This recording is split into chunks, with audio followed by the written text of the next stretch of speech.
Some ECHL teams aren't playing this season. We'll hear from the general manager of one of them. The leading scorer on the Western Conference's top team talks about his and his team's success. And need some highlights? They're here! ECHL Week starts now.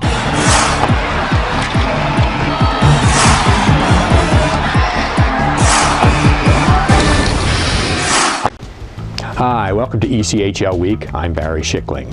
Just as we're recording this show, we have breaking news from the ECHL, the end of the Brampton Beast. It was announced Thursday that the Beast will bring their operation to an end at the conclusion of this season.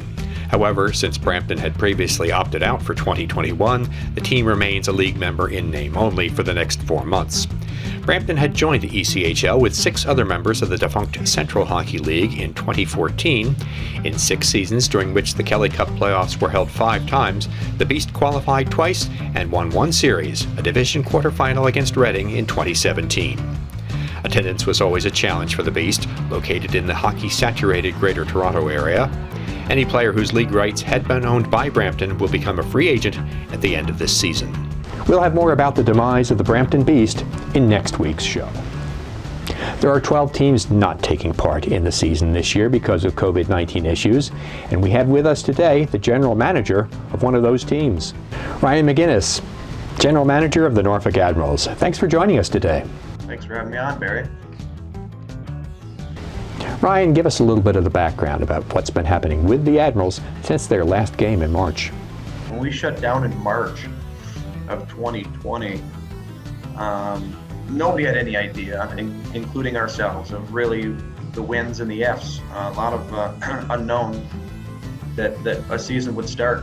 And obviously we had opted out there, I think, in October, in large part just because of the restrictions that our state had and still has, quite frankly. I mean, we're limited to 250 people at this very moment of people we can have in this arena, and it's hard for any business, certainly us, to operate with those restrictions. So what's been keeping you busy this hockey season? Our owner, Patrick, owns a junior team, and I've been able to help out coaching in that regards, whether it be practice, whether it be games on the weekend. So that's kind of been my little bit of normalcy in regards to every morning there's practice at 9 a.m. You know, games are majority on the weekends. So I've been able to keep my brain on in regards to being on the bench, coaching, instructing, video, leadership, whatever it is in that regard. Certainly it's at a lower level, but you know, I've made the best of it. I expect you've been putting your time to good use in terms of recruiting for next season's team.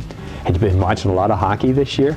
I enjoy watching hockey, and I have a nice routine where, you know, I'll go to the junior practice in the morning, and then once that's complete, about 11 o'clock, I'll come over here to Scope and do my duties here. And in the evenings and nights, I'll watch the NHL hockey. I'll have an ECHL game on, and, you know, chances are I'm watching either guys that I've coached, either guys that we are looking at for next year. So it never stops, and it's something that I really enjoy. And you know, you need to use this time to keep your brain on and study the game. One of the things the Admirals have dealt with the last few years is the lack of a formal affiliation with an NHL and AHL team. Is that something that's been on your plate this off season? You know, it seems to be the need for the right fit. You know, for example, you know, the Seattle Kraken, for example, yeah, they're new to the NHL or will be, but geographically, does that make sense? You know, Montreal, geographically, you know, it's technically in another country. Does that make sense? You know, with having Laval there. So it really has to make sense from an NHL, American League, an ECHL. It has to come together as one. So there's a number of things that go into play. Are we looking for one? Yes, and we have been. But again, it's just finding the right fit for both them and for us. What about keeping in touch with the other teams during this time when you guys aren't playing? I talk to, you know, teams that are playing and teams that are not playing. You always want to be in the know. You know, to have this title and responsibility, you need to be in the know. whether it be other Zoom calls or whether it be phone calls or text messages, and that's never stopped. Ryan McGinnis, we appreciate your time and look forward to seeing you again at Scope next season. Thanks a lot, Mary. I appreciate your time. Scheduling notes are included in our look at ECHL news. The severe weather pounding the U.S. has also left its mark on the ECHL schedule. This weekend's games, both Friday and Saturday night, featuring Kansas City at Allen, have been postponed. The Mavericks also were wiped out of this past Wednesday night's game in Tulsa. Make-up dates for the games have yet to be decided upon. And looking ahead a bit, since the Kelly Cup playoffs won't finish until late June or early July, the 2021-22 season will start a little later than is customary. The tentative plan is that the 27 teams competing next season will kick off their schedules during the weekend, which begins on Friday, October 22nd. We hear from a member of the first place Wichita Thunder next on ECHL Week.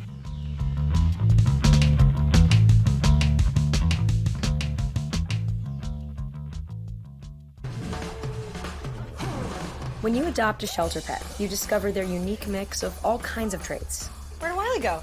Where's Wiley? Ah, there she is. Paw? Do you remember being an ancient wolf? Do you ever feel the call of the wild? You're a renegade cop, and I'm a con woman with nothing to prove. But together, we could really solve this murder. They're a little bit of a lot of things, but all of them are pure love.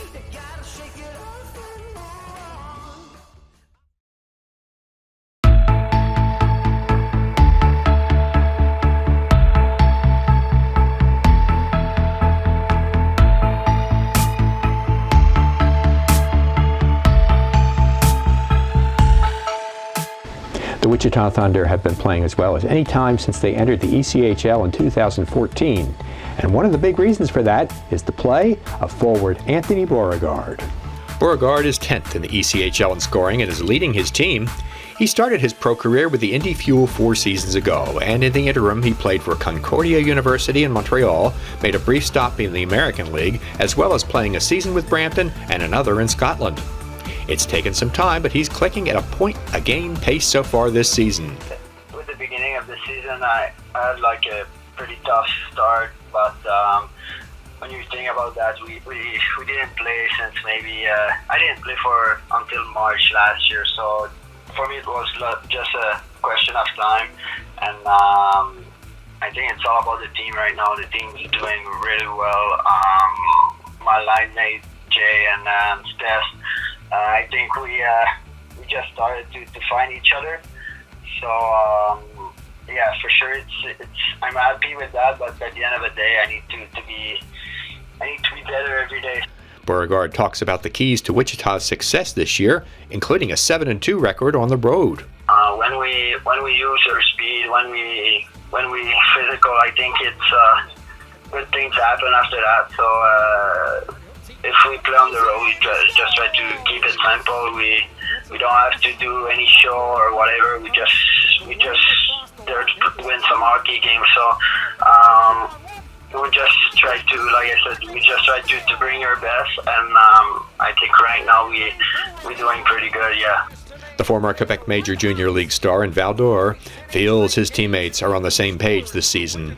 The thing I like this year, we feel confident on every situation. Like if we gonna get a PK or power play or whatever, I think we're confident that we can do something good on the ice. And like I said, right now it's all about the team. Beauregard is especially pleased about his one shootout goal this year. It helped the Thunder earn a victory. That's something I saw from. It's funny, I saw that from Saku Koivu. Like I'm a big fan of the Montreal Canadiens, so I used to watch pretty much every single game. So I just saw that one day, and I was like, hey, I'm gonna try that. And like I said, since maybe 12 years old, I tried to do that move. So yeah, it's my move. Time for a great crop of highlights. Here they are, the best of the week. We start this week with our first bottle popper of the season. Here's Kansas City's Boston Lair and Derek Angeli teaming up during a recent win over Allen. Tristan Langen of Orlando wins this faceoff and helps teammate Nolan Valou illustrate a classic one-timer in this game at Greenville. Game left to go in the first period. It's 1-0 Solar Bear. Speaking of one-timers, here's another big blast from Tulsa's Garrett Cockerill. That's a tough shot for any goalie to stop.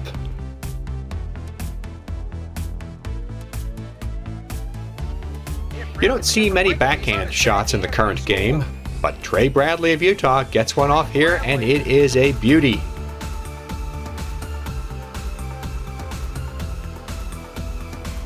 The Indy Fuel are keeping an eye on the clock when they score this goal in Wheeling with 0.4 of a second left in the first period.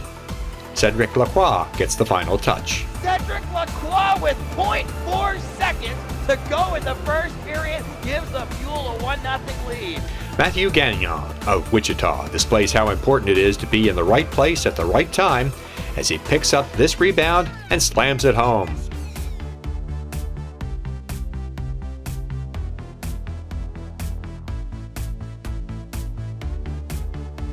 Check out Allen goaltender Justin Kapelmaster's body contortions as he manages to keep the puck out of the net, barely, during a game in Kansas City. South Carolina goalie Jake Kutsky's dive and attempted poke check doesn't quite work here, and Florida's Joe Pendenza reaps the rewards. And finally, with lots of open ice during an overtime period, Wheeling's Patrick McNally snaps one from the face-off circle into the net to give the Nailers a victory against Fort Wayne. That wraps up another edition of ECHL Week. Thanks so much for watching. You know about all our social media channels. It could really help us out if you would follow them and like them.